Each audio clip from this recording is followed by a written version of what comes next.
Well, we've come this far. I guess it's only fair that we end this story in the Adventure Zone.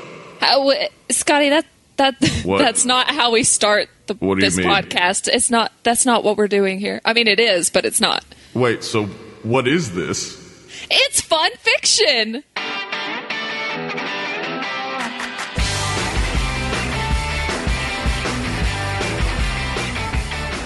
Welcome to Fun Fiction, ladies and gentlemen, the show about movies, media, and how the internet ruins it. I am your host, Scottye Moore. Oh, I just drank some void fish ichor, and I remember this show. This show had a host once, and her name is Brenna Clark. What up, fam? I've been stuck inside the Umbra staff and just got released. I broke. Oh shit! I should have done that instead. It's like, and then she appeared. No, I like this idea that like Ty got sucked up in the Umbra staff, and you're like, "Did you do an episode of Fun Fiction with Scottye?" Yes. Where am I? I'm gonna fucking kill you now. I suck up all the other hosts. I like this canon. Yeah, this is my territory. That I don't really roam as much as I used to, but I still do. But I'm still fucking here. Mm-hmm. So I would like to apologize in advance, because I don't know how long this episode's gonna go because of the campaign I wrote. Oh, Jesus. Like, I've genuinely written, like, a normal fanfiction length amount of exposition and then campaign in the middle of it. Oh, but man. That also led to me not doing notes for the show. Great. I forgot like until 10 minutes before this started, like, oh wait, I probably need to know what I'm talking about for these two arcs. But luckily this is like this is Griffin's biggest jump in storytelling that's ever happened. Yeah. I mean, my heart, I can't even... Oh, dude. I was looking back on the synopsis, like, of all of the episodes in these arcs, and I was like, oh my god, how did I live through this? This is breaking my heart. My dude, guess what? I had to listen to this live as they came out, because this was when I first started listening, was during the end arcs. That's terrible. I could not have lived that way. Well, I will say, I think it has, like, less of an effect when you don't listen to them back to back to back, because that's what me and Emily did when I re-listened to the show. And you were a mess. I was a garbage-ass mess. Is it bad I remember where I was when we listened to the season finale? Not at all. Yeah, because I was driving to get some spicy hot chicken in Birmingham, and our tears are running down my face as he lifts up Angus, and he's like, "We won!" Oh, little Ango. God bless little Ango. There's just so many like crucial emotional moments in these two arcs. I don't know. Do you have a personal favorite emotional because you know mine, and we're gonna talk about it, so... Fuck. I mean, there's... let me just look over my notes here. I was looking over some of the episodes, and I just remember how shook I was that they killed Johan, like... Oh, right! What? I didn't even write that down. I forgot. So much happens that I forgot about killing Johan. And then before he dies, he looks at Magnus and he's like, "Don't let them erase me, Magnus." And I'm like, You're like, please. Oh my god, it's the worst. Fuck. And then probably when also Taco loses it after he finally remembers his twin sister, and he's just like, "You took her from me," to Lucretia, and I'm like, this is not acting anymore, this is real. Yeah, well, not only that, it's just like such a character arc for the goofy character who is Taco to come back from all of the stolen century, and you just hear 1, 2, 3, and he's just like counting down until he's gonna fuck her up. And oh like, my god. Oh wow, okay. That really just happened. I mean, in the beginning, you would never expect that it would lead to something like this. Like, it was just a continual uphill climb, and it never, I don't know, it just, the emotion just went up and up and up and up and up, and then we all died. It was like, goofy boy, goofy boy, goofy boy, then Griffin took, like, a creative writing class or something, and it was like, I'm about to fuck everybody up with this. And it fucking worked. Like, God bless Griffin McElroy. Actually, can I make a second? Also, it's I know this is not promoting our stuff, but it's Max Fun Drive. So if you want to support actually no, by the time this comes out, I don't think it'll be Max. I mean, it's not, but next year. Come back and support these good brothers.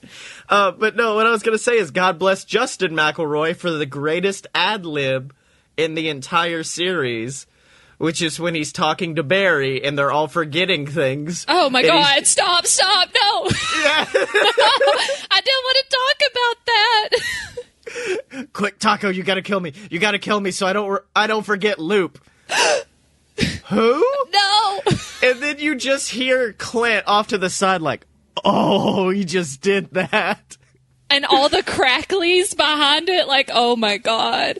Oh, it's such an emotion. That's one of those there are two scenes that I love watching animatics for when I'm emotionally prepared to. One is that scene, and the other is my favorite scene in the entire series, and we've already hinted at it. The fucking return of Loop! Oh my God, my favorite. I can't believe it's taken us this long to be able to talk about her.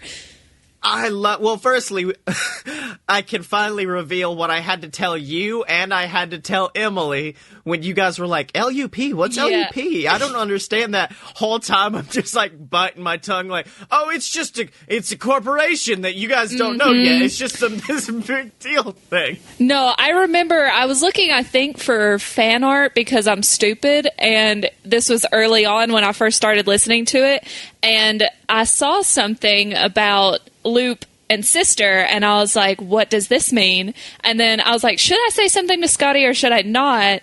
And then I did, and you're like, no, it's not a person. It's not a person. It's not. I swear to God, Brenna, it's not a person. And me being the dumbass I am, I was like, oh, okay, because why would you lie to me? Why would you do that? Well, not only that, my favorite thing about her, and I guess I'm kind of happy they didn't make this canon, but it's the fact that Loop is short for Chalupa. I know. It took me forever to realize that, too. I was like, wait a second. I'm like, oh, that's good. That's really good. But yeah, just that entire scene is done so well of showing the pain of Loop and how connected Loop is with her brother is what killed me with it. I'm just like, did you hurt my brother? No. I'm gonna fucking kill you now. Like, oh, it's so tight. The narration where Griffin's like, of course, how could you forget Loop? And it was like that emptiness in your background that you could never quite place. It was Loop, and I was like, yeah, it was. You're like, shut up, Griffin, you piece of shit. I hate you. I just remember when you recommended me this show, and you were like, oh, there's two characters that are like me and you, but you won't get to meet them until like the end. And I was like, well, okay. And then I kept listening to it. And I was like, when's it gonna happen? Wouldn't it be bad if I met the fucking Lich twins? Oh my God. If I met them instead of like, no, that was us. What are you talking about? That would hurt my fucking feelings. You're like, you're a piece of shit. But, no, going back to another thing about Loop and Taco's relationship, the perfect day episode, like right before she's going to become a Lich, and she's just like, I just want one perfect day. And like Taco pulls out vodka at one point. I'm like, they know how to party. Okay. When she did turn into her Lich form, and then she fucking dabbed. Yeah. And that even made me cry, because it was a symbol to him, like, I know who I am, don't freak out, I'm fine. And it's just like, okay. Well, not only that, like when she comes back from the umbrella, the ultimate sign of, oh no, she's still her, is instead of saying something like, I'm back, it's, you're dating the Grim Reaper? And then immediately cuts to like a commercial break. And I'm like, Griffin, no! Speaking of dating, let's talk about my favorite ship, which is Loop and Barry Blue Jeans. Oh, I thought you were going to talk about the Star Blaster being your favorite ship. Oh, well, wow. It is a great ship. It's a good ship. We're talking about my two favorite lovebirds that I can't get enough of. Like, why am I so attracted to Barry Blue Jeans? Someone please help me. I don't know. Hey, all of the internet. I'm not, this is one time I'm going to be not on your side. I'm like, hey, everyone on the internet. He literally looks like, who's it he's supposed to look like? Oh, fuck. Tom Arnold. Yeah. Like, hey, everyone on the internet, he looks like Tom Arnold, who looks like a real-life version of Hank Hill. You're all just getting into Hank Hill right now. But here's the thing, though. When people, before the graphic novels came out, when people would do fan art and design him, he looks like Griffin McElroy. Like, he does. Straight up, he does. And so that's probably why, because the one in the graphic novel, even though I'm so deep in now that I'm like, okay, I can party with the mullet. I can do it. Yeah. Can I just say, the return, and we may have talked about this on the last episode, the return of Barry Blue Jeans is something that got spoiled for me. That's awful. Because I worked at Build a Dino in Orlando, and I would always ask, like, what do you want to name your dinosaur? And then I would give out names, and I would always throw in Barry Blue Jeans because it's a goofy name on its own. But then if they recognized it, I could be like, oh, you know Taz, we can fucking party. Right. And then one day someone was just like, how far are you in the series? Do you know about Barry? And I'm like, yeah, Barry's just dead, right? And they're just like, yeah. Totally, he's just gone. And I was like, damn it, he comes back, yes. Why would they say that? So, they didn't know how far I was. I guess they assumed I was just caught up with everyone else. So I was guess. Just like, when does Barry come back? What? I had no clue, so when I got to it, I almost shit my pants. I was like, yes, my denim Jesus.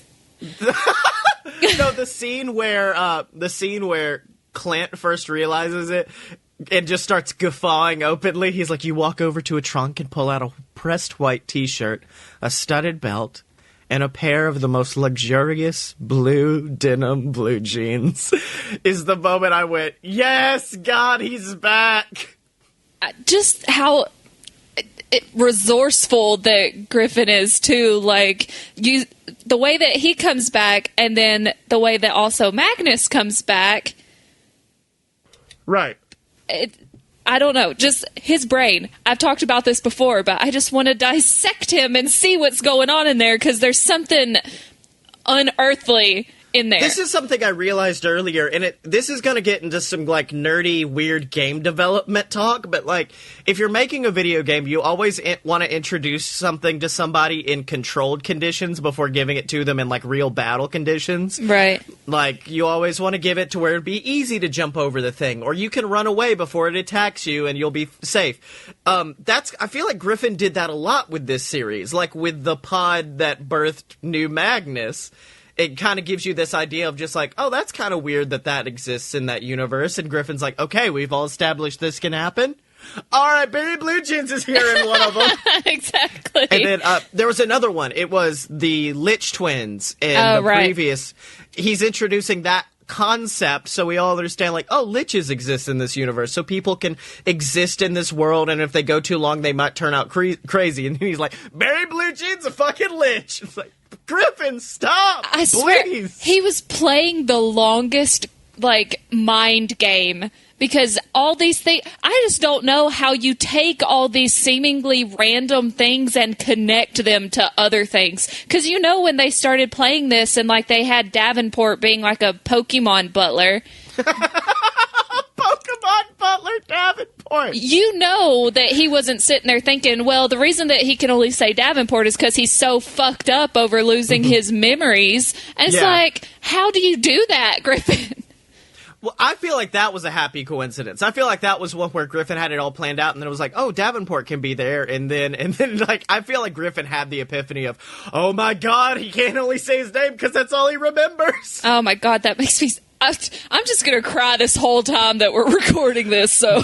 But another one of those that I'm like, how did Griffin know this so far back, is when they first reach the Umbra staff. Oh, yeah. Griffin describes the skeleton, and he describes it basically very, like, okay, that's clearly almost Loop. And then, like, the umbrella refuses Clint, then goes to Taco. And I'm staring here like, how the fuck did you know? How did you know that far back that Loop was going to be a thing, Griffin? How dare you?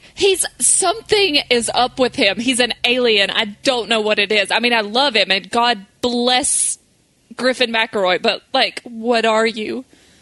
He is Alien Boy. He is an alien man.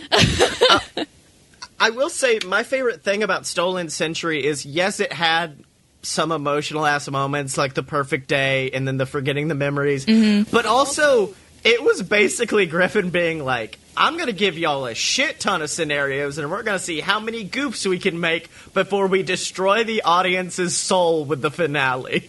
I swear, those cycles, I think my favorite one was the Animal Plane with the Power Bear. Animal Planet? Yeah. Yes.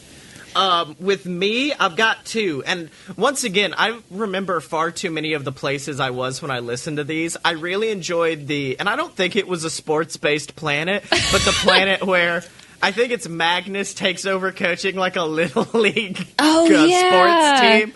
And then he's just like, you're all losers, I'm from a different planet, and I'm awesome. And if you go out there and fail, you're going to embarrass me. And that was his pep talk. I listened to that while getting my oil changed. I don't know how I remember these things. And then the other one that was very good was the Beach Cycle. Oh, I love the Beach Cycle. Because it featured my favorite prank show of all time, which is Magnus. Where he just sneak up behind people and just scream at them constantly. And I'm like, okay, good on you. Honestly, that works pretty well. It happens to me a lot. Oh, really? You just walk up behind people and you're like, Brenna! Oh, no. Garen does that. Garen! It's awful. Mm-hmm. And speaking of things that, how the fuck did Griffin know from the beginning to pay this off? Can we just talk about the man wreathed in flames, fucking Joaquin? Oh my god, Joaquin and the taco. I audibly screamed, girl. I was in my car, and it's just like, he was wreathed in flames, and he had a sign that said, like, whatever, taco truck. And oh my god. It's like, Griffin does so much for the characters, I feel like, because, I mean, that from day one, they were like, we're gonna get Taco to make a fucking taco. And then he gives that to them.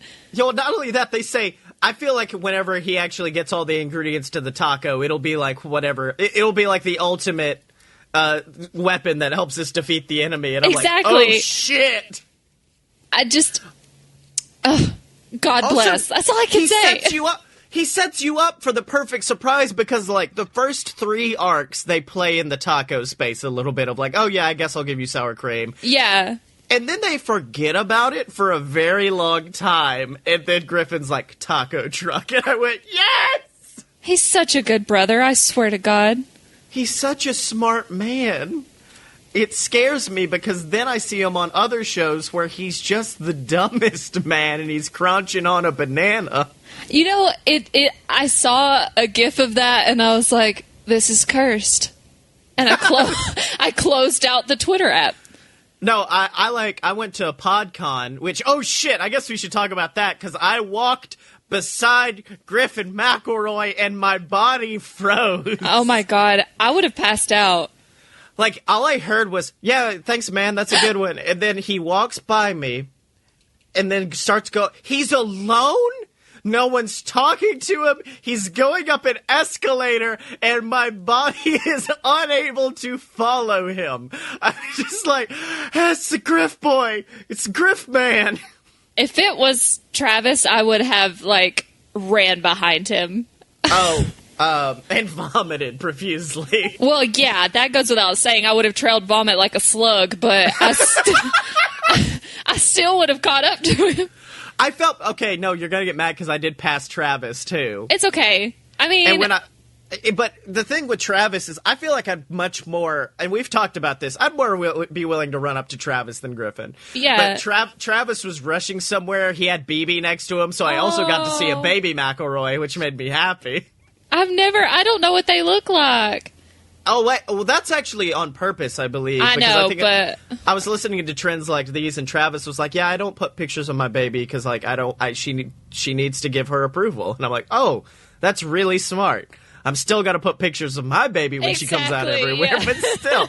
But what I was saying about Podcon, I've already forgotten. Damn Oops. it. What was I going to say? What was I going to say, Brenna? I don't know. You saw Griff Boy. That's all. Maybe it'll come back to you. Hold on. I met Clint, and he was a good... I forgot about that. Oh, yeah. I met Clint, and he immediately went dad mode on me. Oh, Dad.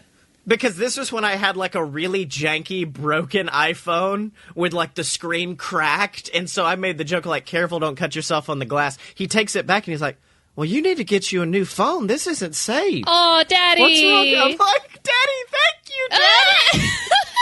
Yes. I could have died when he was there at the Mabim Bam live show. I was so hoping he would be, and I was like, oh, my God, there's my dad. It's my dad! That's my dad! That's my daddy! So anyways, Brenna, what's your favorite part of these arcs? Well, okay, I guess one thing that I do want to touch on is that sometimes when you're listening, you forget that Magnus is human. But by God, does Griffin remind you when he plays out his death scene. Oh, yeah.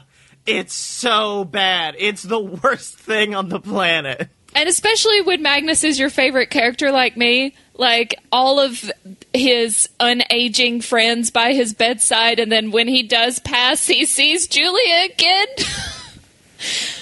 And the worst part, and someone brought this up on like a video I saw online, is they were just like, well, the worst part is the fact that when Kravitz delivers him, he goes, take all the time you need. Oh, meaning that he's not permanently there. He's just there for as long as he needs. It's like, Kravitz, no! But he could need it for the rest of his existence. Thank you. I was going to say life, but also the thing that makes me really happy is that even though that was so close to the end and he could have ended with that, he decided instead of focusing on death, he focused on life with Carrie and Killian's wedding. Mm-hmm. Oh. And then, because this is something that I did at the end of my trilogy, is he made it clear that, like, this story may be over, but more stories will continue. More stories will exist from this universe, like, with the Voidfish going away. And I was like, oh, that's so good, Griffin. Why? I don't... He's a genius. Oh, I remember what I was going to say about Podcon. Thank God I did the thing. And it didn't... And it involves the crunching banana. Ah, the banana. That's what it was. No, Griffin held like a seminar during the Podcon opening ceremonies teaching 4 people to how to crunch a banana. What? It was horrifying. One of them was like, I think one of them was Riley Smurl, which is like Griffin's stepsister. Or sister-in-law, like a bunch of different people. Demi from Punch Up the Jam, which is my new favorite podcast. They're just all up there crunching on bananas. And Griffin's like, you guys excited about this? Are you happy? I did it once! I did it once and they're making me do it again. I can't. I mean, I want to try it, but... Don't. Brenna, don't do this. You don't want to crunch a banana. I do. Do you have bananas there? Could we do a live crunch on air? I fucking wish, but no. Okay. Well, you know what I wish? What do you wish? I'd want everybody out there to go to patreon.com/a-load-of-BS and donate some cashola if you could. You get access to our exclusive Discord. You get shouted out on the show of your choice every single week, like the Patreon saint of fun fiction, Joe Gennaro, ladies and gentlemen. And you get access to our new show that me and Blake Tanner are doing called You Paid for This. It's a Patreon exclusive. It's a guided meditation of sorts where we watch a terrible film and then commentate over it and help you get through a bad experience. We just did the Dan Aykroyd killing film Nothing But Trouble, so if you'd like nothing but a better time than watching that film, donate at patreon.com/a-load-of-BS. Now, Brenna? Yes, Scotty? We've talked about the show. We've gushed about it. We've threatened Griffin McElroy. But what have you brought to the table for fan fiction? Because I'm going to be honest, the campaign is so long that I just didn't even bother bringing something. Well, that is perfectly fine. Today I have brought for you something called Something Old, Something New by Goldfish of Love, who is actually one of my friends on Twitter, and they shared their Lupin berry fix, and they're my favorite ever, so yeah. Aww. All right, so here we go. If I can find the top of it. The dull roar of street traffic drifted through the balcony screens of Kravitz and Taco's Neverwinter flat. The space inside was luxuriously broad and decorated in a precarious blend of functional minimalism and haphazard flamboyance. Magical artifacts were crammed onto square black bookshelves, and a few luscious prints interrupted otherwise bare white walls. The flat was half a world away from the couch Barry had woken up on, but in the 2 years since the day of story and song, they had all but forgotten what it was like for that to matter. Taco looked up reflexively at the familiar sound of a rip in the planar boundary, followed, less usually, by a knock on the door. "It's open," Taco called, gesturing a spell that slid the lock open with a click. Loop would have opened the portal into the living room, but Barry was a little old-fashioned. He let himself in, then closed the door promptly on the curious nose of an orange tabby. "Took you long enough," Taco accused breezily. "Oh, you know, traffic," Perry deadpanned. He bent to greet the cat. "Remind me which one this is?" "The one that comes up to you is always Coriander," Taco reminded him. "Cinnamon's probably under the couch." "Hi, Corey."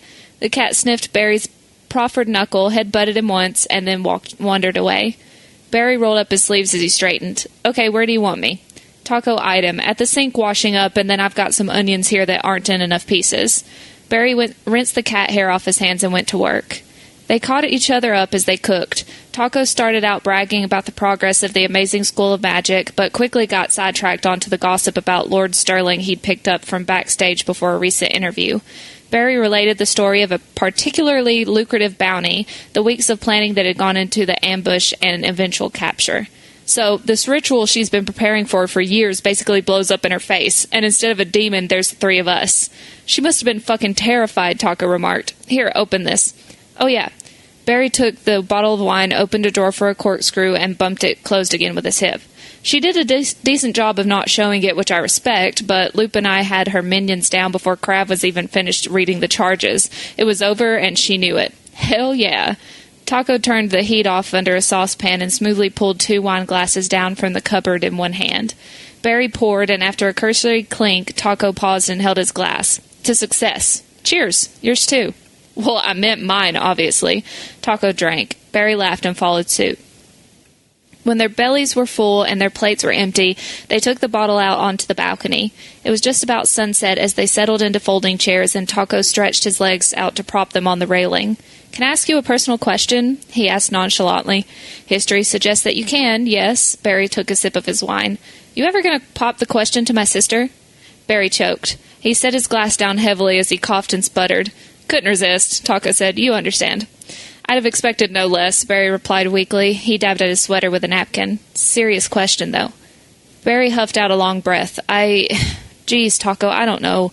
Eventually? He gazed out over the darkening city, brow furrowed. Taco raised an eyebrow. "That's a funny way to put it after 60 years, isn't it?" 67, Barry corrected automatically. Taco rolled his eyes. "Of which she wasn't exactly swimming in choices for 50 and change, and then she spent 10 years... Barry trailed off.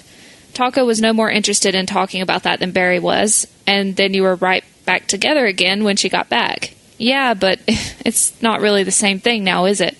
"Why not?" Barry glanced over at him. "Are you kidding? Nothing's the same now." He looked back out at the murmuring city. "We've got so much time on this world. We don't have to pick and choose anymore. We can just go everywhere, see everything, get to know someone without thinking about how they're going to die in a few months, or even if they don't, you'll never see them again." Barry emptied his glass and set it on the table, then folded his arms across his chest. With all of that waiting out there, Taco, how could I ask her to stay put now?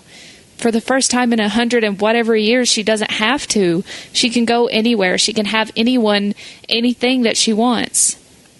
They passed several seconds in silence before Taco snorted. You're damn right she can. Barry frowned. Taco pursed his lips. Listen, he said, Loop is a brilliant, powerful, gorgeous natch. He gestured at himself. Magic as fuck. And, oh right, one of the 7 fucking saviors of the universe. Yeah, obviously she can have whoever she wants. And you better believe she knows that.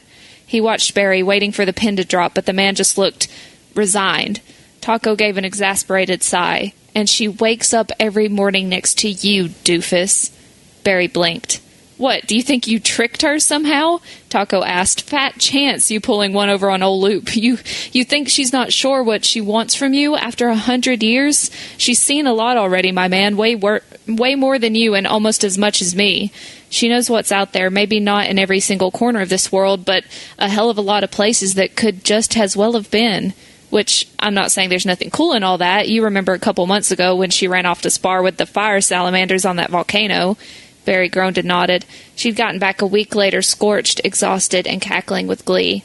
But that's the point. She can just go do that because, oh yeah, she can literally tear holes in the fabric of space. So I don't know what you're imagining is stopping her from walking away if she wanted to. Taco took a deep swig of wine. Speaking as the one person in existence who knows her better than you do, he said, if that woman felt trapped, she'd be outski. Nothing but an elf-shaped dust cloud. Loop does not settle, and she especially doesn't settle for settling down. Barry stared toward the horizon. Why's that? He asked cautiously. Taco emptied his glass, picked up the bottle, realized it was empty too, and set it down again. Why's what? Especially not settling down. Oh, just because, Taco gestured vaguely. We spent all that time moving around, you know, even before IPRE. Moving around is easy, Barry. You just keep walking and don't look back. Now staying is hard. If you're going to go back to the same place every day when you could go anywhere in the world, there's got to be something really fucking worth going back for. Something better than anything else you could be doing. Anything the universe might have in store for you. What? Barry was giving him a funny look. He glanced over his shoulder through the balcony windows. One of the cats was nosing around the closed screen door. A different one, must be Cinnamon. A few pairs of Taco's shoes were strewn about the coffee table. His hat was perched delicately on top of a floor lamp. Taco followed Barry's gaze through the open wall into the kitchen. It was still a mess from dinner, but the dirty pans were high quality, selected carefully over the months since Taco had moved in. Personal touches dotted the tidy walls and shelves, an apron with a cheeky slogan, a carved wooden duck. As an early autumn breeze brought a chill to the balcony, the inside of the flat looked comfortable and warm. Barry looked back at Taco. Something really fucking worth staying for, huh? He smiled. To be continued, because there's more, but I'm not going to read it. Oh, that's so sweet! Isn't it? It makes my heart all warm and fuzzy. That's like my babies. Makes me cry a little. Well, it got in both of our OTPs because for did. you got Barry and Loop, but for me I got my Kravitz Taco Fix, and that was not on accident. So you're welcome. Oh, thank you so much. That was very, very good, Brenna. But you know what else isn't an accident? What else is not an accident? It's not an accident that I still have awesome merch featuring me and Brenna online at merch.aloadofpurebs.com, ladies and gentlemen. That's right. That's where you can get all your fun fiction merch for all your favorite Load of BS programs, whether that be a Load of BS, whether it be Fight Boys, Opposite Attractions. They've all got merch at merch.aloadofpurebs.com. That was nice. I liked it. So, Brenna Clark, it's totally not 2 weeks after we recorded the first part of this episode. Yeah, because that would be totally weird. We definitely didn't have an earth-shattering crash in Microsoft Word that got rid of my entire campaign. Honestly, I don't know why you say we, because that was totally on you, my dude. You were with me, though. It was a collective... A shared experience, A shared experience. But I rewrote it to the best of my ability. I put in just about as much. I think it ended up being slightly shorter, though, so I think that's good. Cool. And I did want to try to get... Every Taz fic, I try to get the vibe of the arcs. And the vibe of the final arcs really are Griffin monologuing for a very long time, and then they do like a small thing, and then Griffin monologues some more, and then they do another small thing. So I feel like I captured that with today's fic. Oh, good. So I get to listen to you and not make a fool out of myself. That's cool. Yeah, but I will ask, you do have your D20s and D8s and D6s and all that prepared, right? I've got all kinds of D's, my dude. Oh. Wait. D's what? What? D's what? D's what? D's what? You're supposed to say D's nuts, Brenna. Oh, I'm 27, Scotty. What do you want from me? I'm a grown-ass adult. I'm not gonna D's nuts our audience. Okay, then let's start with the beginning. Okay. Sydney Rosenthorn, you awake on a day like any other. You step out of bed and begin to get dressed, analytically smelling each piece of clothing on your floor to determine if it could sustain another day of wear without washing. You finally decide on a fairly light outfit and put on your boots, strapping your crossbow to your back before heading to the stairwell that leads down to the bar that you've almost made your own over so many months of working there. Regulars knew you and loved you. The boss was almost always out of town, so you were essentially the owner of the Gold Cliff Tavern. As you take one step down the stairs, however, you hear a bone-shattering cry come from outside, followed by another and another. You rush outside to discover all of the Gold Cliff's inhabitants screaming to the heavens in horror as they attempt to fight off an unknown assailant. You try to rush back in when suddenly the entire tavern collapses under the might of some unknown horror. Your face drops in terror as you seek out refuge underneath a few collapsed beams of the tavern when you see it. Flying through the skies, dual streams of green and blue light rushing throughout the town, slamming through the skulls of each inhabitant of Goldcliff. You try to run when you're suddenly thrown to the ground by that unknown assailant.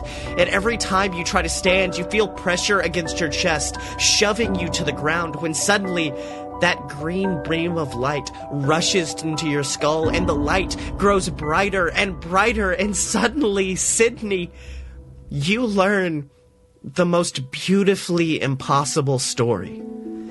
You see multiple universes, thousands of people all coming together. You see people that you forgot existed. You see Angus MacDonald, the greatest boy detective the world had ever known. You see the three men that saved you from the bank heist, Magnus, Merle, and Taco. You see Magic Brian, the man that killed your parents. You see his face, but before any rage could build up inside of you, you see your parents. Your parents working tirelessly into the night as two suns set in the distance. You see your father comforting your mother as another one of their blueprints fail, and finally, you see your parents standing in front of their greatest creation, a ship meant to travel through interdimensional planes with the use of the light of creation, a ship known as the Star Blaster. You also see your parents being rejected for the mission that would carry the IPRE and their creation throughout the planar system.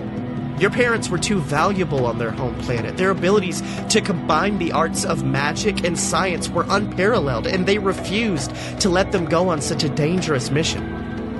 And this is the part of the story where you learn where you got your stubbornness from, Sydney, as you see your father searching through all of his magic tomes to learn a spell that would become synonymous with your family name, Polymorph. Your parents knew there was a chance that they wouldn't come back from that mission, but they also knew that if they weren't there, no one would come back from that mission. No one knew the Star Blaster like they did. No one knew its intricacies and details and how to repair it in a pinch. And so your parents The silent heroes of the stolen century stashed away on that ship disguised as two small mice, and with each cycle they returned to those forms. But in between they were heroes, Sydney. They'd repair the ship if need be. They'd fly it away from the hunger when no one else could. They rescued the light when no one else was there. Eventually, your parents landed in the plane that you know is your home. And they did as they always did. Walked a few miles from the ship, started up a small farm to feed themselves, and stashed their IPRE gear away in a small box until they needed to return to the ship for whatever reason. But then, one day, they woke up and they didn't know where the Star Blaster was because they didn't know what the Star Blaster was. Years of their work disappearing from their minds in small shreds at a time until they were ignorant, left alone as the parents that you now knew and loved. They never knew that they were heroes. They never knew just how many planes they had saved. They never knew about the hunger. But you do, Sydney. And speaking of the hunger, as that green light fades from your eyes, you can suddenly see an infinite blackness stretching from the sky and pinning you to the ground. You look around the city of Goldcliff and you see the rest of the citizens all dealing with that same horrifying darkness that seemed to stretch farther and farther into the sky, and you are terrified. When suddenly, that terror disappears. The blue light washes over you, Sydney, and you feel strong. You feel that same brave arrogance that your parents had in the face of what many called a suicide mission. You feel hot. I mean, really hot. Your eyes are glowing a bright crimson red as from within your body you cast flaming sphere, and a massive globe of fire extends to the world around you, burning up that tendril of darkness and sending it reeling back into the sky. You pop back to your feet to rush in to save the rest of Goldcliff, but that didn't seem to be necessary, Sydney. Because each and every member of that town was coming together on that day to fight against the hunger. You see, there's magic in a bard's song. They call it inspiration, and it tells the listener what they need to hear right when they need to hear it. You spent your entire life feeling alone, orphaned at a young age, nothing special about you, but the truth has always been that you are a Rosenthorn. And Rosenthorns save the world. You grab your crossbow off of your back and ignite an arrow before sending it flying into a large pillar of the hunger as you hear a voice cry out across the heavens. You're going to have to fight. And you're gonna win.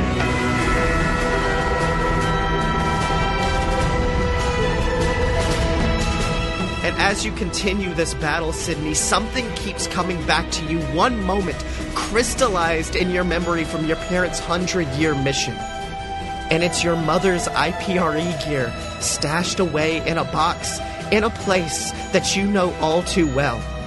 The closet in your parents' bedroom. So, what do you do? Well, isn't that like destroyed though? The homestead was on the outskirts of Phandalin. Oh, it was. Yes. Well, fuck, let's go get it. Okay, so, Phandalin is very, very far away, unfortunately. Okay, shit. But if you've got your character sheet I've made for you up, I did give you a spell that may help you get to Phandalin a little bit quicker. Is it... Oh, wait a second. Wait a second. I think she's found it. Is it Phantom Steed? Yes, it is. Let's conjure that motherfucker. Okay, so as you hold your wand to the sky to cast Phantom Steed, without even focusing, you suddenly see a beautiful rainbow beam shoot from your wand, shooting into the heavens. It actually cleaves a pillar of darkness in twain, and then suddenly that rainbow arc back down and it falls into the ground next to you. And then as you look up to the heavens, you can hear erasure playing as a beautiful binacorn with a rainbow mullet that he is making work gallops down that rainbow. It suddenly comes to a stop next to you. Fuck yes. Yo, what up? I heard a little Missy needed to ride out to the burnt town. To the burnt town we go. All right, let's do this, and then we get some oats. And then suddenly, from underneath Geralt's feet, a rainbow bridge appears into the sky. Oh my god. You are now basically Thor riding this rainbow bridge into Phandalin. And Geralt gets off of the rainbow and he's just like, all right, little lady, that was about all Geralt's time. I think that guy down there is going to need my help in a few minutes, so I got to go. And then he just kind of disappears. Best ever. And so now you look out at the wasteland of Phandalin, and you see the black glass that the city had become after the incident with the Fire Fist Gauntlet. You see numerous magical battles going on with the Hunger, and also what appeared to be a massive elevator with arms and legs. You're not really sure what that's about, but it's down there. And then at the edge of that black glass, you think for a moment that it's the wizard Taco from TV, but he seemed different. He seemed powerful. He seemed omnipresent. And as he outstretched his arm and placed it against that black glass once again, you're tossed back against a nearby tree as a beam of white light stretches to the heavens. And Sydney, as you look back down at that black glass, you see Phandalin. You see beautiful, spectral white forms of buildings that you once knew rising from the ground as spirits fly out and circle the entire city, protecting it from the Hunger.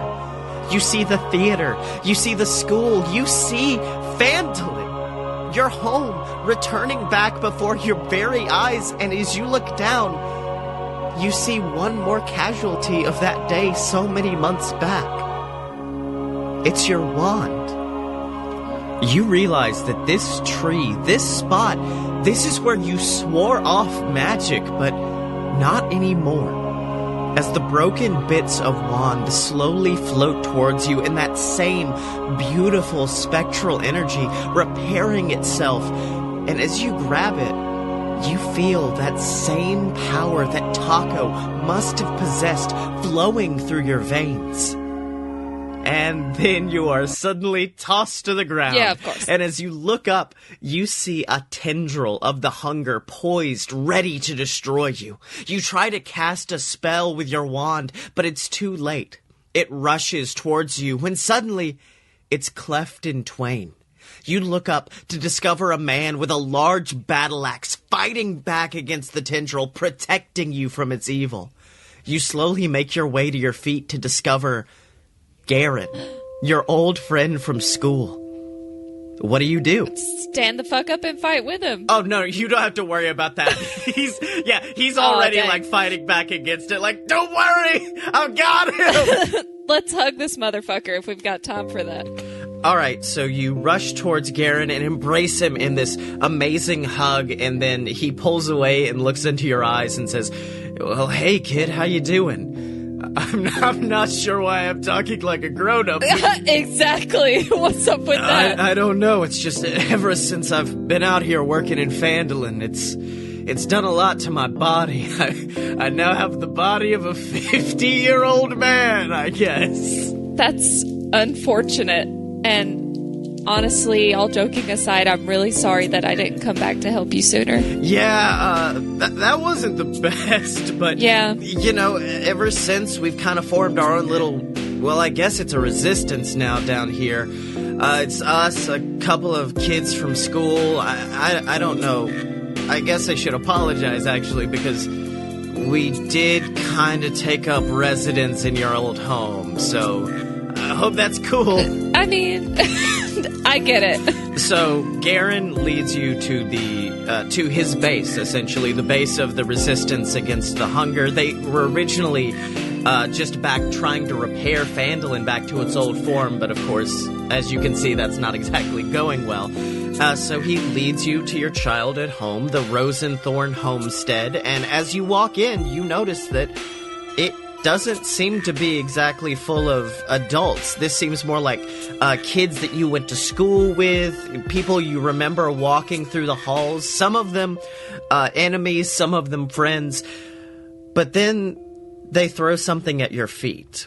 And as you look down, you see this massive chest, a chest you had never really noticed before because, to be honest, you couldn't have looked at it. Because up until this day, you would have never been able to see the logo inscribed across the top. The logo of the IPRE. And as you look inside, you see multiple souvenirs from your parents' voyage throughout the stolen century. You see their wands, you see various bits and bobs from different universes, different planes they had gone to, and most importantly, you see your mother's IPRE uniform, which, unlike the robes and the jackets that we had known before, this was actually pretty badass. It's made of red dragon skin, and instead of a small insignia on its breast, there is a massive IPR logo emblazoned across the back. Hell yeah.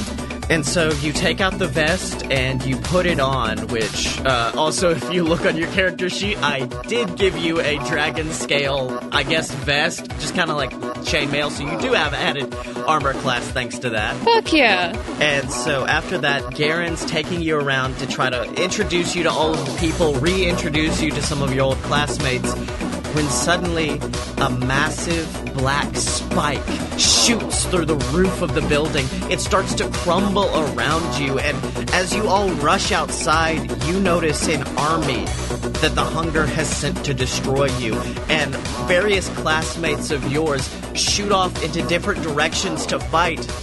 But then you look forward and you see the source of that spike that had just pierced your home, but the thing is, it's not a spike at all.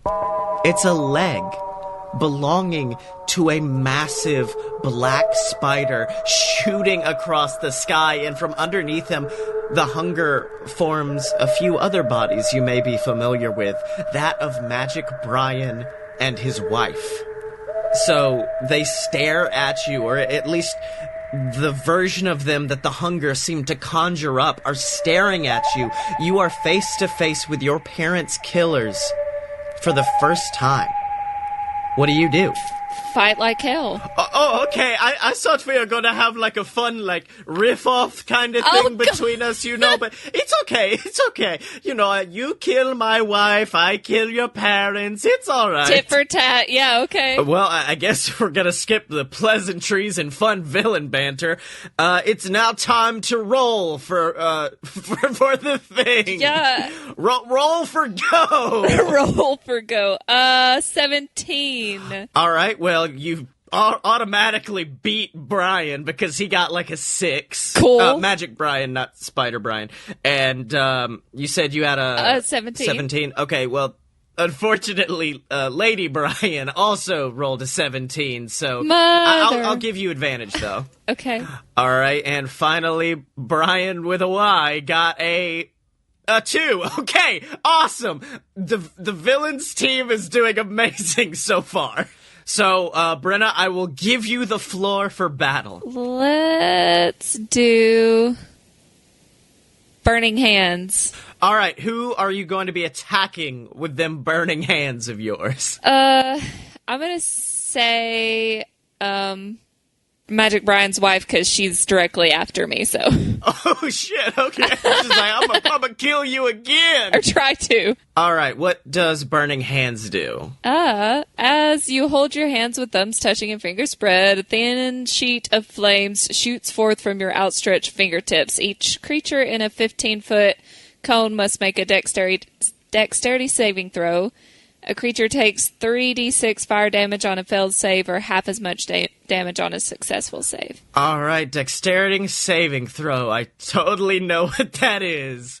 Oh, well, I guess it doesn't matter because she got a critical fail. Hell this yeah. team is the worst. Okay, so Wait a minute, that means it doubles too, doesn't it? Does it? I mean, I wouldn't mind if it was. Oh, God. Okay, well, I'm gonna say it doubles then. Fuck. So how much damage? 3d6. So... 1. Okay, doing good so far. 5. All right. And a 2. So 8 times 2, that is 16. Oh my God, why? So she's not feeling too good right now, B. Thanks for that. You're welcome. Okay, so she steps back after that vicious burning hands attack, and she's like, "Whew, that did not feel too good. But you know something? I think I have something that may hurt you a little bit more. It's something that my husband taught me. Great. How's a little bit of magic missile?" Yeah. All right, and I chose this one because there's no rolling involved, so we don't have to pretend like we know this game. Cool. And I think with her 3 magic missiles, 2 of them are going for Garen. Great. And 1's coming straight for your face. So that's 1d4 plus 1, I believe. All right, and that is a 3 plus 1, that's 4 points of damage for you, 8 points of damage straight to Garen's face. And then she's just like, "Yeah, take that, bitch! Eat my magic missile!" Oh, really? Okay. Name calling now. That's cool. All right, so up next is Garen, who I think he thinks you've got the Brian couple handled. So he's instead going to go after the giant spider, Brian with a Y, and he is going to use his multi-attack, which gives him, I believe, 2 attacks with his scimitar, 1 attack with his dagger.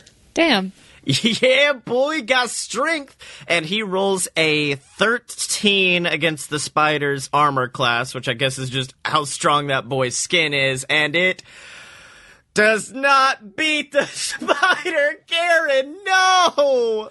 Okay, so here's what happens. I think Garen has this scimitar, like, held over his head. It's like Naruto running towards the spider, leaps in the air, and as he does, the spider just kind of pimp smacks him out of the way with one of its big spider legs. Impressive. Yeah, so that's just his deal, I guess. He just kind of yeeted Garen out of the air.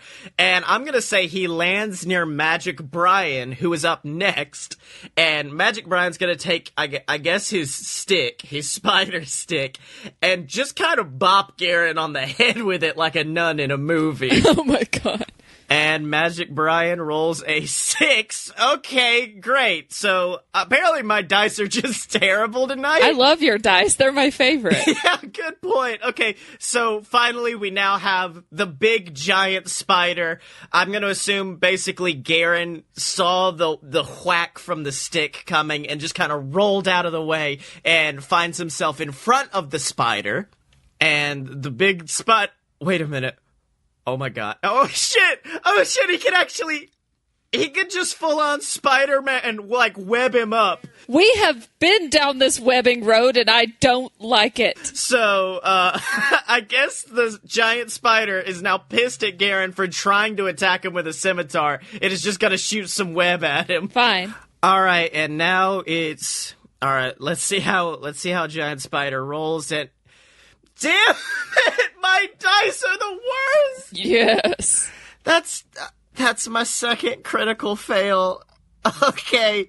So I like to think what happens now is that the spider's aim was just off, and instead of hitting Garen, it just ricochets off a rock and hits Magic Brian's wife. And she's just like, "Oh, Jesus Christ, what are you doing? Oh, God!" And she's now, like, webbed up against a rock nearby. And, oh God, I forgot about the damage. I have to roll for damage. Yeah, you fucking do. No, I don't want her to die this soon, though. I so do. She's on my shit list. Alright, 3 plus 5, that's 8. Oh God. This woman ain't doing too well, y'all. Yeah, she's like leaning up against the rock, her arms pinned to it, just like, "No, avenge me, Brian! I'm going to die, please!" And that actually loops back around, so it's back to you. Okay, well, is she, like, covered in spider web? She is restrained and held against the rock. On her next turn, she's going to have to make a strength save to try to break out of it. Okay, well, I really wish I could set her on fire. That would be cool. Wait! Ooh, yes, let's see. I do want to cast Scorching Ray. Oh my god, Brenna! She's like tied up to a rock, can't defend herself. Why would you do this to this poor woman? Because I'm vindictive. Okay, well, yeah, I guess fair point. She did kidnap Garen, so...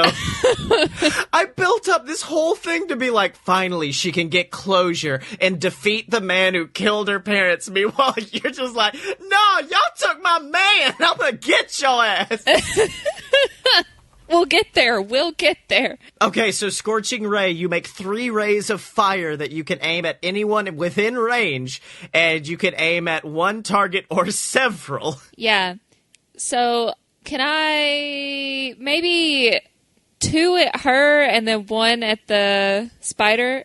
At the spider? Yeah. Okay, well, fun fact, Brenna, I'm keeping up with her health, and I do not think you do not need that second bolt of fire, so... I mean, what if I roll a 1 and a 1, though, with my D6? Okay, yeah. You know, just in case. Look, just do that overkill bullshit. Let's fucking do this, okay? I fucking will. Alright, so... that's gonna be a 16. Okay, well... Alright, everybody, that's it for me! Hope the rest of you enjoys the episode. That's it for old Brian's fife. Alright, that's for bolt number 1. Would you like to roll and just see how much damage you're doing to this poor tied-up woman? I would love to. So, a 3. And she's dead. That's it. Cool. So she like waves like, goodbye, everybody. And then Brian's like, you killed my wife? Again. You haven't even touched me yet. This is basically torturing me. Yes, sir. Clutch. Okay, so since that first bolt killed her, I'm gonna say you can now use both bolts, either one for Magic Brian and one for the Black Spider, or... No, we want Brian with a Y first. Oh, okay, cool. You are saving the best for last, I guess. So, again with the D20? Yes, I guess so. Jesus. Is that how it works? Okay. 18. Okay, great. So you just want to roll the other one right now? It just... Yeah, I guess. That one is a 3, actually, so... Okay, cool. So I guess the spider dodges one, and as he rolls, he immediately gets smacked in the face with the other one. So, a 6... And then a 6 again. Oh my god, Brenna! I'm rocking this, dude. I don't even know. Alright, so I think Garen's gonna try again for that multi-attack, because it worked for him so well last time. Right. So he rolls a... Oh, wait a minute.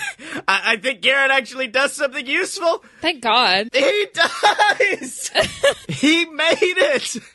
Alright, so with the scimitars, first attack is a 4, and then the next one's a 2, so that's 6, and... Oh, wait a minute. Oh, damn it! Apparently you get, like, 1d6 plus 3? Shit, Garen's gonna kill this thing! Yes. Okay, so here's the tea.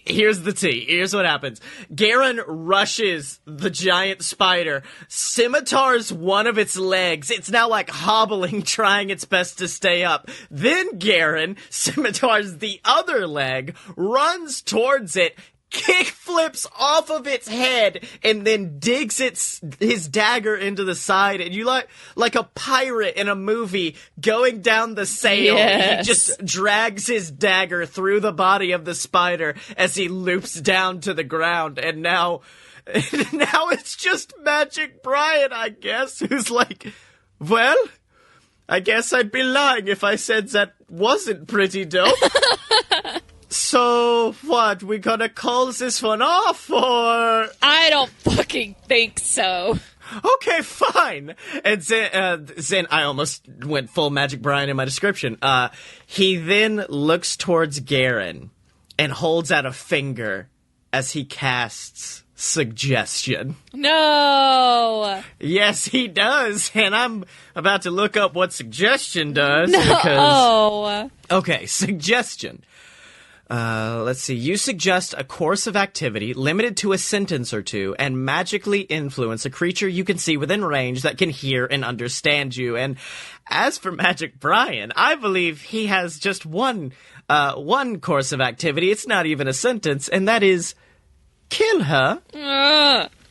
All right, and wait a minute. Is there a fucking throw to save this? There better be. Okay, yeah, wisdom saving throw. Let's see. On a failed save, it pursues the course of action you describe to the best of its ability. The suggestion could continue for the entire duration, so let's roll. Bet this is the first time you hated my dice tonight. No. And no, that's a 7. Yeah. And with that, Magic Brian now has complete control over Garen, who turns to you with a look of murder in his eyes. Crap. And up next is you, Miss Sydney. So what do you do? Okay. I need a way to stop him. To stop. You're just like flailing your arms like, stop, I don't want it. I want something. Damn it, why'd I kill that spider? I could have used some webbing right about now. Ooh, can I? No. Yeah. Okay. Can I cast minor illusion and make like a kind of like an astral projection of myself and maybe confuse him? Okay, so I love this because I like what it implies. Okay, so here's what happens. I don't think you just cast minor illusion. I think to put a little stank on it, what you do is you run behind a tree and come out as 2, yes. Okay. Yeah, that's exactly what it is. Okay. Okay, here's how we're gonna do it. Brenna, I want you to pick a side of a coin. So pick, like, heads or tails. Okay. And whichever side you pick is the true you. Okay. Okay, so do you have your side of a coin? Yes. All right, and was it heads? Yeah. Oh, no! Oh, he coming for you. He coming for you, Brenna. Damn it. But luckily, he only rolled an 8 for his attack against you, which I know doesn't beat your AC. So what I like to think happens, and I'm fairly sure this isn't possible, but we're not playing by the rules. You grab your astral projection and throw it in front of yourself. He slashes through that instead, and then I guess to be fair, I'm gonna let him make a wisdom saving throw to see if he can get out of the spell. Okay. And that's a 15. Homeboy safe. Dear Jesus. And here's the story I like to think happened. He slashes through your body, and then once he realizes that he didn't do it, he looks up at you, and he has this moment where he's like, you are one of my best friends. We've been through hell together. We've lost family. We've lost stuff together. I can't believe I'm doing this. And just the power of friendship and the power of love brings him back from the suggestion. And he's like looking down at his hands like, I can fight it. I can defeat it. And then he pulls out a fucking dagger and throws it at Brian. Yes. And that is a... Yes, it's a fucking nat 20. Yes. Okay, so it is... Oh my god, 1d4 plus 4. Let's see what homeboy rolls. It is a... Oh shit, it's a 4 plus 4... times 2 because of the nat 20. That is 16 points of damage to Magic Brian. Yeah, it is. Holy shit, that's so good. Okay, so now it cuts to Brian, who just, like, pulls the dagger out of his shoulder, but slowly, so it looks ominous. And he's like, well, okay, I see how it is. And then he casts 3 magic missiles in a row at Garen. No! Alright, 1d4 plus 1 times 3, because all 3 of them are coming for him. And that is a 1. Yes. Okay, so that's still 6 points of damage told Gararino. Thank God. And, oh shit, I forgot how much health I gave Garen. I have a bitchin' amount of health. Yes, and I believe you've taken no damage, so... Oh, I've taken 4 damage, thank you very much. Okay! Alright, so now it's back to you after Magic Brian just got daggered in the face and then shot your boyfriend 3 times. Okay, I think I want to shoot some crossbows his way. Oh, okay.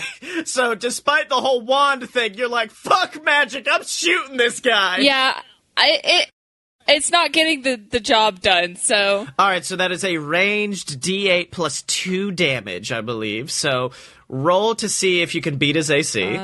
Pray to Pan. I got an 11. Oh, well, Brian's AC is 11, so... Dang! But it goes to you, though. The attacker always wins. Oh! So... 1d8. Plus 2. That's my d8.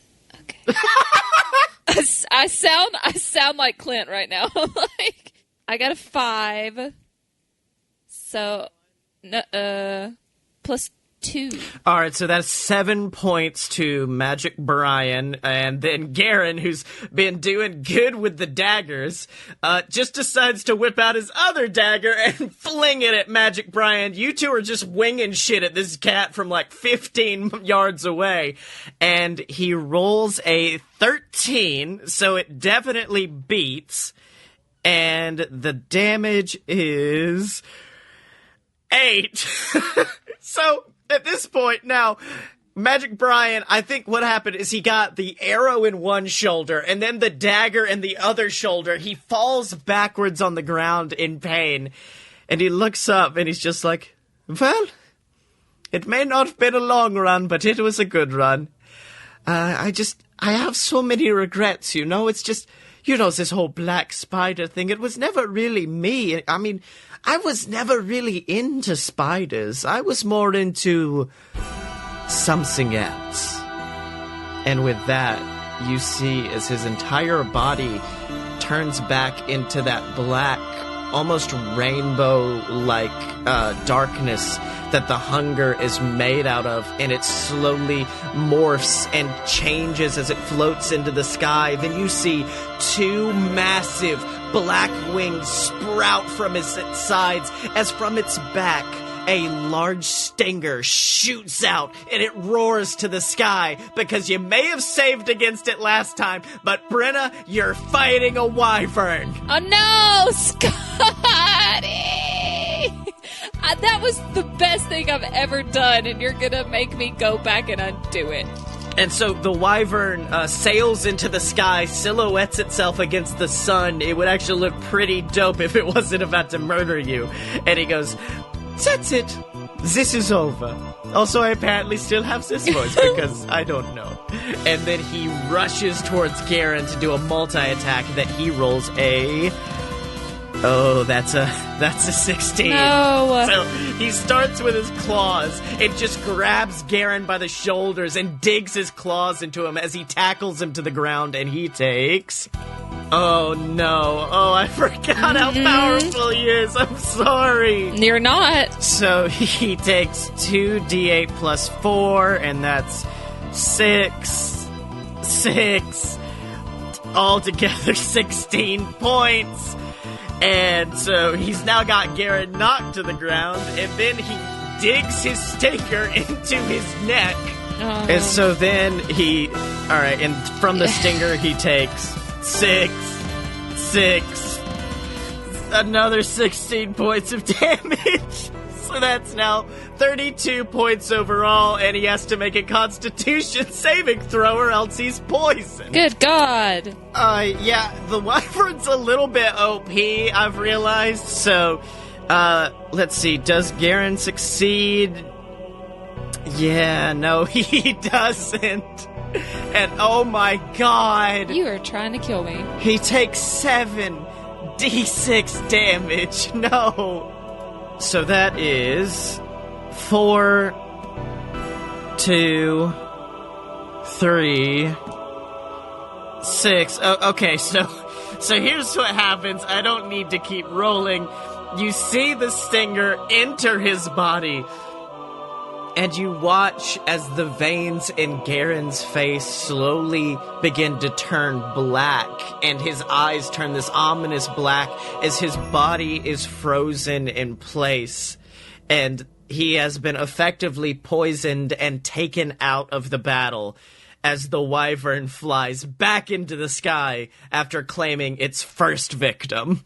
Well... So you rush towards Garen, his body nearly lifeless on the ground being taken by the poison, and you try your best to aid him, but before you can, you are taken off of your feet by the tail of the wyvern that whips you and sends you to your knees. It then claws against your back, forcing you to stare up at your assailant, who then takes his stinger and, much like he just did to Garen, sinks it into your neck, Sydney.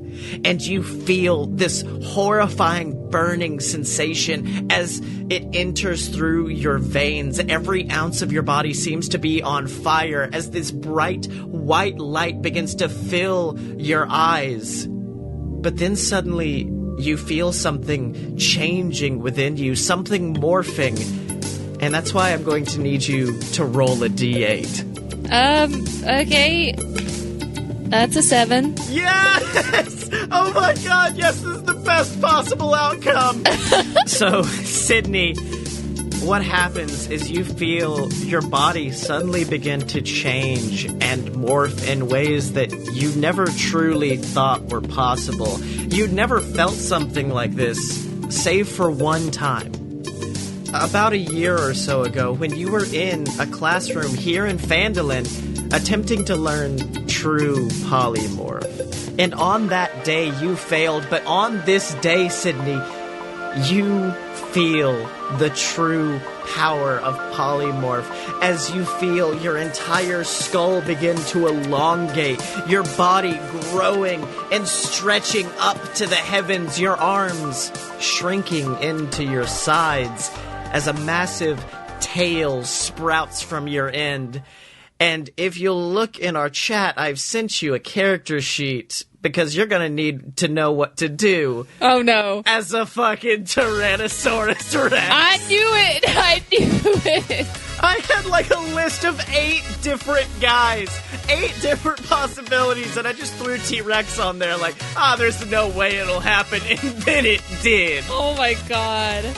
Okay, so now it's essentially Godzilla versus Mothra as you stand up and face off against this massive wyvern. It's battle of beast versus beast, and also you can kind of hear the battles nearby taking place around Phandalin, and you hear one voice call out, "Oh, fuck yeah, Dupree! Hell yeah, baby!" And, Sydney, you kind of just stare around in awe as you have finally learned to embrace your true power. Wow, okay. So are we going? Oh, yeah, you can go now. Do an attack. I would love, oh wait, no, I can't. I would love to bite the ever-loving shit out of this dragon, preferably... in the dick. Preferably on one of the wings, so they can't fly anymore. That'd be great. Alright, wise move, Sydney. Roll to bite, I guess. Okay, what do I even, okay. Do I roll my d20? I suppose. Yeah, you would roll your d20 plus your modifier, which is, oh my god, it's plus 7. Okay, so 13 plus 7 is 20. Yeah, that counts, buddy. You got him. Awesome. So, wait, I do not understand this. Look, you just roll 4 d12s and fuck this wing up so good. Damn. Oh, okay, I got that. Okay, so 4 of these, that's, math. Okay, so... First one's a 2, not great. 4, 6, 9, 15, and 12. Jesus Christ, 27. All right. Oh, and then plus 7, so 34. Yeah. Okay, so fuck me, this battle's gonna go faster than I thought. Hell yeah. So I like to think you're kind of just held onto the wing, munching on it like a delicious chicken bone. And so I think the wyvern would only find it fair to return serve by going back to what worked earlier, and he just jabs you in the neck with his stinger. Great. I mean, the last time he tried to poison you, you did turn into a T-Rex, so I'm not really sure if this is the best plan. Not smart, but you can do what you want, I guess. So that's a 13 plus 4. That's a 17, which just beats your AC.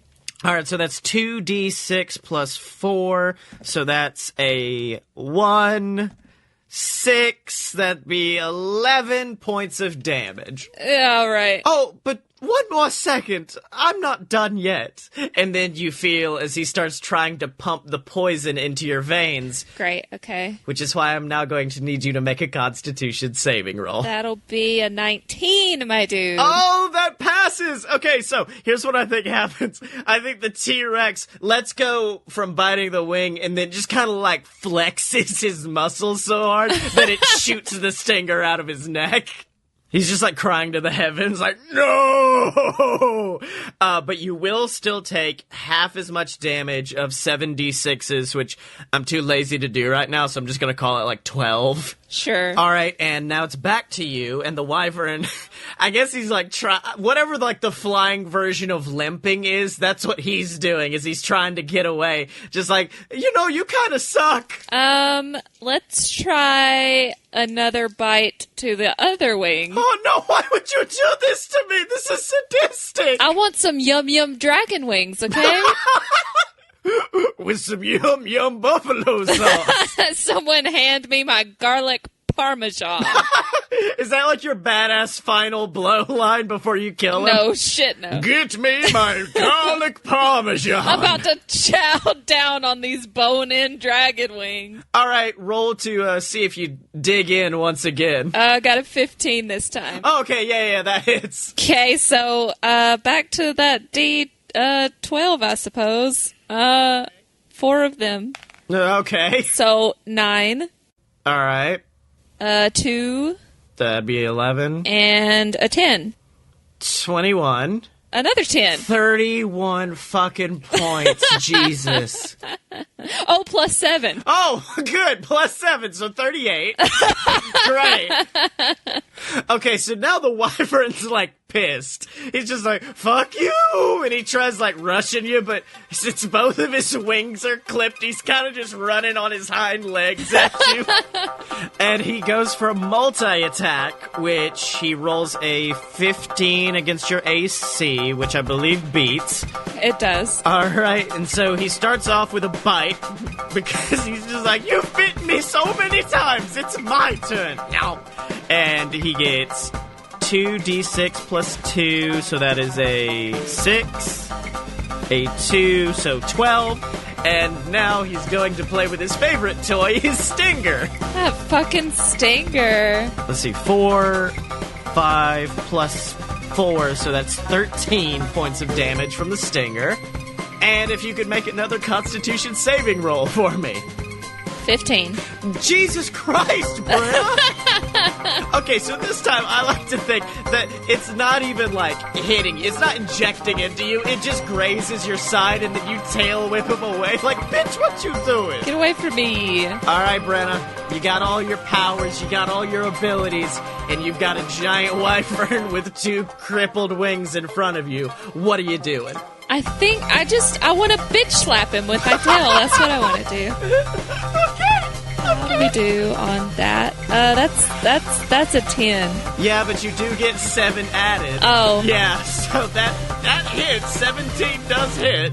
Awesome. So now you get to roll 3d8 and add 7. Cool. So 5. All right. 1. 6. Cool. And 6. 12. Plus 7. 19. Okay, here's what happened. Okay.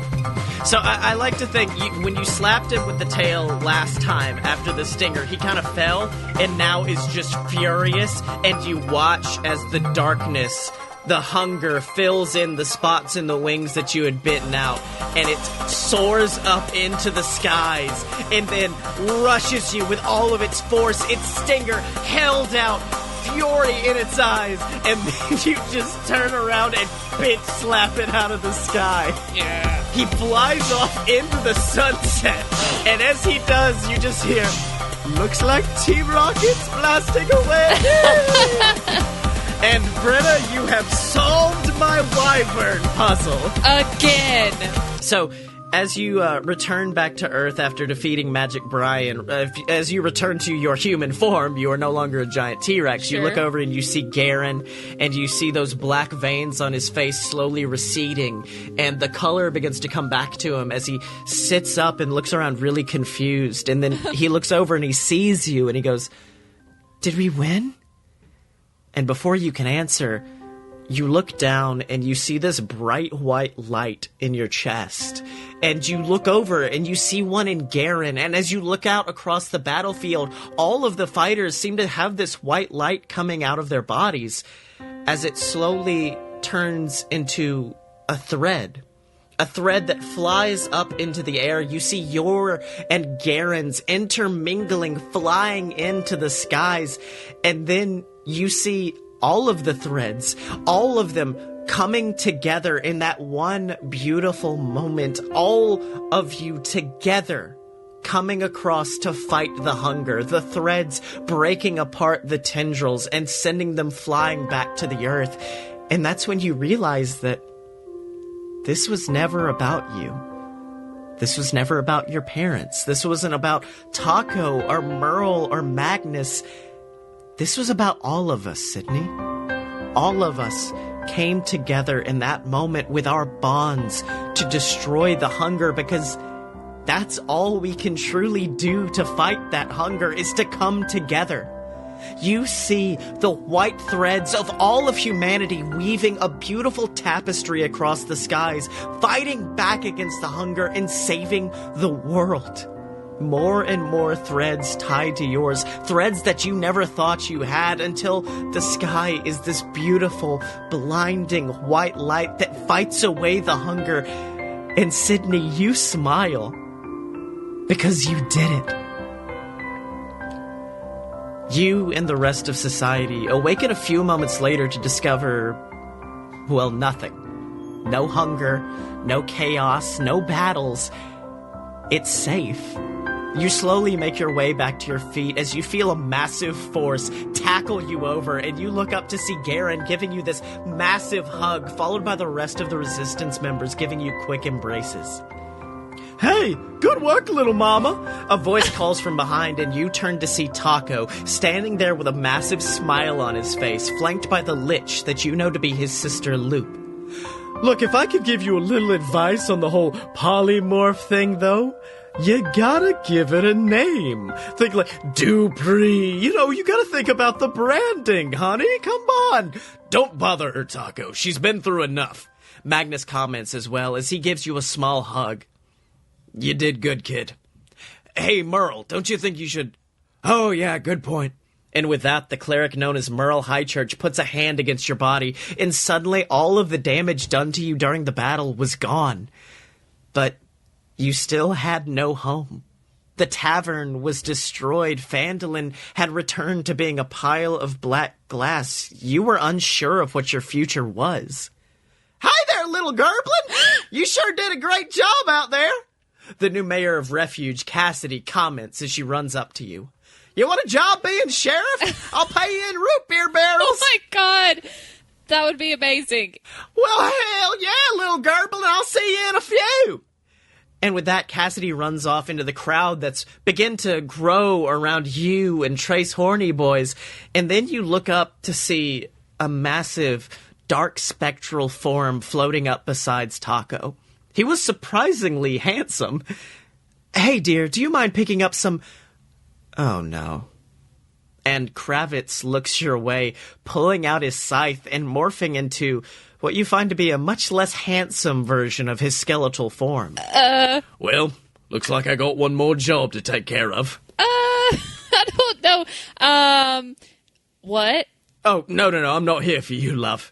Oh. And with that, you turn around to see your parents floating there in beautifully resplendent spectral forms. As Kravitz comments, I'm here for them. Holy shit. So, I guess we owe you an explanation. I'm pretty sure that I've heard it all. Look, death is scary, Sydney. It's the unknown for a reason.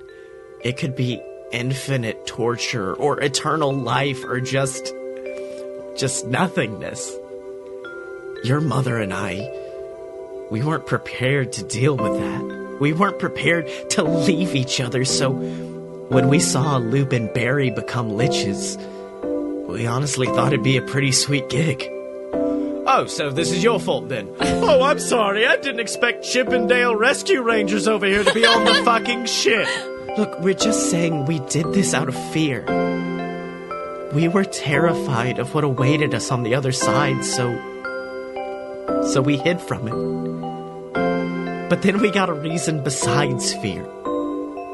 You. We had to stick around after we were gone. We had to make sure that you were safe, but Sydney, after seeing everything you've done, everything you've accomplished, I mean, you saved the world. Sydney, that was enough to show us that it's okay for us to go. Because clearly you don't need our help.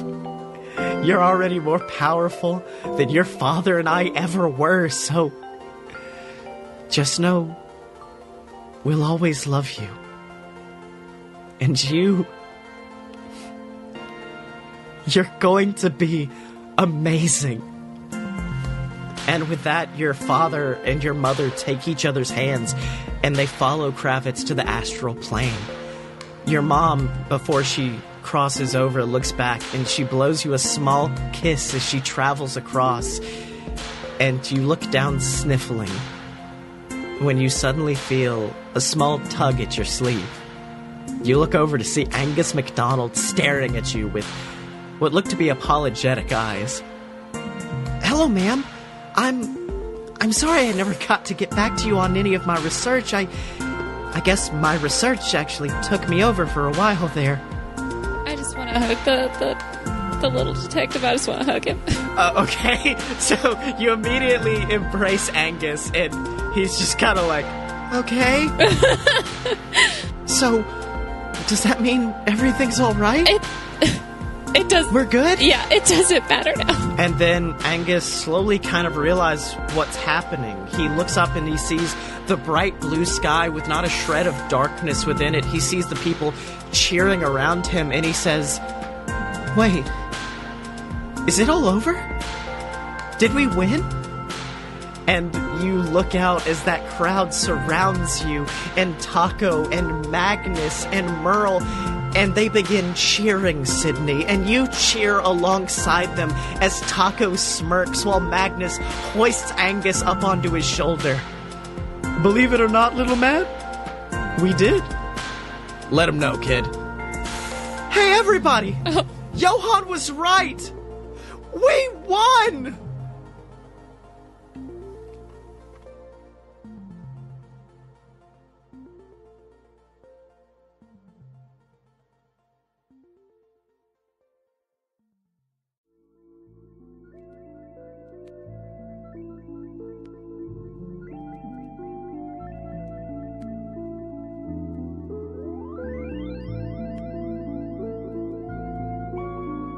Sydney Rosenthorn, you're one of the lucky ones.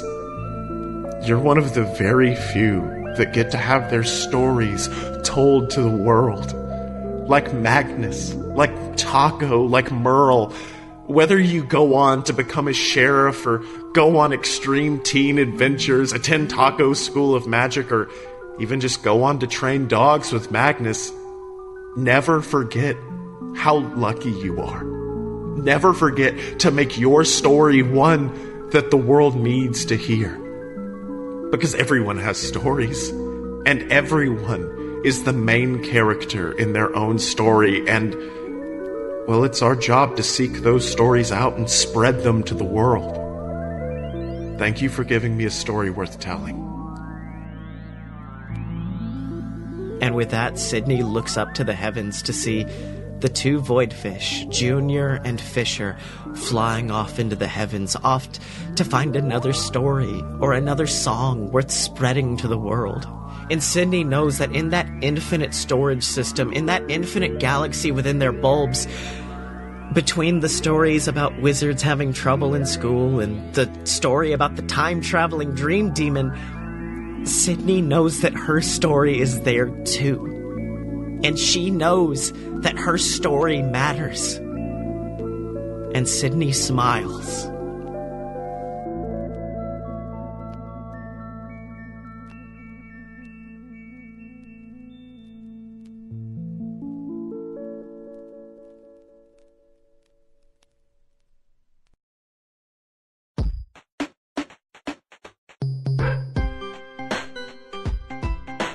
I'm a hot mess right now.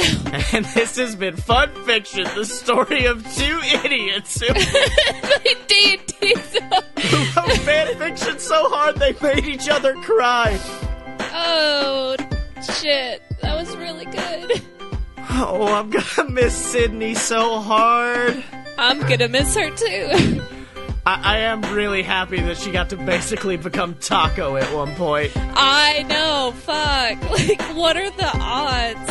So, Brenna, we did it. We did do it. And my face is wet. Yeah, mine is too, but I think that's more from studio lights. While yours is probably just from sheer tears. Yeah, it's not sweat at all.